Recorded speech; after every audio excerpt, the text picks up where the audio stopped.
तेणु धरापृष्ठरू मेलाणी नेउछंती माँ जगत जननी। ट्विन सिटी जाक जमक चली भसाणा उत्सव बाजा रोषणी रे कंपुछि परिवेश। विराट शोभायात्रा रे निया जाउछि माँ को मेढ़ सबुकु मेलाणी पाई ट्राफिक कटकणा मध्य जारी करा जाइछि।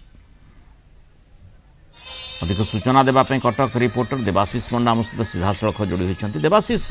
ये गोटे एभली परिवेश जोठी माँ को मेलाड़ी देवाई व्यग्रता रही समस्त मन में माँ पूजा एवं माँ मृण्मयी मूर्ति विसर्जन करा पूरा व्यवस्था करा आमे देखुचे गोटे पर गोटे मेढ़ सहर परिक्रमा करी जोठी जो निर्दिष्ट स्थान रे तांकर विसर्जन कार्यक्रम रही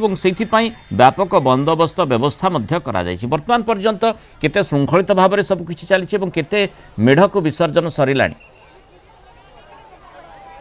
निश्चित भाव में देखो मृणाल वर्तमान सुधा पाखापाखि 36 मेढ़ जो देवीगढ़ा विसर्जन सरी जाइए। मो सहयोगी कहि सीधासख चित्र आपको देखेबे तो आपड़ देखिपे वर्तमान आम देवीगढ़ अच्छु आपको ताजा चित्र आपको देखा चाहिए। आप देखिपे आपड़ जानी जेहेतु कटक हूँ 1000 वर्षर सहर कटक सहर 52 बजार 53 गलीर सहर कटक सहर जेहेतु माँ आज मेलाणी पर्व रही से चलचंचल रही कटक प्रत्येक पूजा मंडप पाखापाखि मुझे सूचना देवाई चाहिए। पाखापाखि 36टी चांदी मेढ़ सहित 3टी पितल मेढ़ एवं गोटे काच मेढ़ कटक रे देखा मिली 119टी मेढ़ पुरीघाट देवीगढ़ काठजोड़ी कहीपर कि विसर्जन प्रक्रिया करा तो आपातत एबे पर्यंत 36टी मेढ़ संपूर्ण रूप से विसर्जन सरी। आपड़ ताजा चित्र देखिपे कहीं केते बाटू भक्त मैंने आसी जेहेतु माँ को मेलाणी पर्व दि जाऊँगी शेष दर्शन करेंगे पुणी अपेक्षा आर वर्ष के पुणी माँ धरावतरण करेंगे पुणी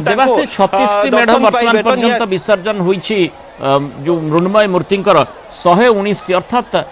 माने ये प्रक्रिया लंबा समय धरी चलिबो से संभावना भी रही प्रत्येक वर्ष से भली ही होई थाए। निश्चित भाव में देखो जेहेतु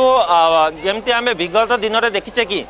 पाखापाखि राति 3टा 4टा हो जाए आउ केतबेल समय सकाळ हो जाए मेढ़ विसर्जन प्रक्रिया केउटा केउटी आम आशा करवा कि पाखापाखि सकाळ हो कारण एपर्यंत पाखापाखि 36टी मेढ़ देवीगढ़ विसर्जन प्रक्रिया सरी। मो सहयोगी कह आउ कि चित्र देखिए देखिपे वर्तमान मणिसाउर जो वर्तमान मेढ़ वर्तमान आसिक पहुँची देवीगढ़ विसर्जन प्रक्रिया कर हर पार्वती जो रोचंती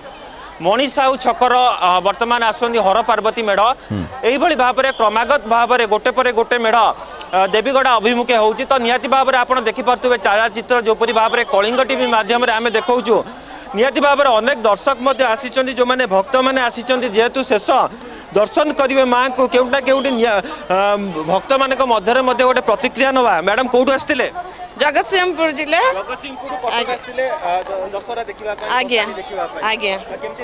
बहुत बढ़िया लगुच माँ को देखिकी ना बहुत सुंदर लगुच। नाई 10 वर्ष तले आसी आज खुशी लगुच बहुत बहुत खुशी लगे माँ को मेलाणी दिया आज्ञा आखिरे लुह पलि आसो अपेक्षा आर वर्ष पुणी माँ धरावतरण करेंगे पुणी आर वर्ष को अपेक्षा करूँ माँ को निहाती भाव